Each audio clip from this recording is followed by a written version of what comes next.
اچھے تو بنیے اور بہت اچھے نہ بنیے. بہت اچھا بننے میں بہت تکلیف ہے. جب آپ بہت اچھا بننے کی کوشش کرتے ہیں نا، دوسروں کی ہر چیز میں ہاں میں ہاں کرتے ہیں، دوسروں کے ہر کام میں کھڑے رہتے ہیں نا، تو کہیں نہ کہیں آپ اپنی چیزوں کے ساتھ کمپرومائز کر رہے ہوتے ہیں. سارے لوگوں کی ہر چیز میں شامل ہو جانا، سارے ہی لوگوں کی ہر باتوں کو مان لینا، اس لیے کہ کسی کو کوئی تکلیف نہ پہنچے، کوئی برا نہ مان جائے. اس پہ ہوتا یہ ہے کہ آپ اپنے آپ کو سیکنڈری شو کر رہے ہوتے ہیں. مطلب آپ کی ویلیو کم ہوتی جاتی ہے دوسروں کی نظروں میں. لوگ آپ کو نا بس ایسے ہی کوئی ویلیو نہیں دیتے، درگزر کر دیتے ہیں. کوئی آپ اس لیے کہ کسی کو پوچھنے کی بھی ضرورت نہیں پڑتی آپ سے.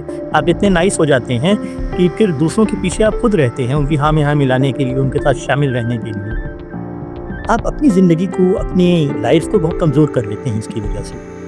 نیک بنیے، بہت اچھے نہ بنیں. نیک بنتا ہے انسان اللہ کے لیے، بہت اچھا بنتا ہے وہ اس جذبے کے ساتھ کہ دوسرے اسے اچھا سمجھیں. دونوں میں بڑا فرق ہے.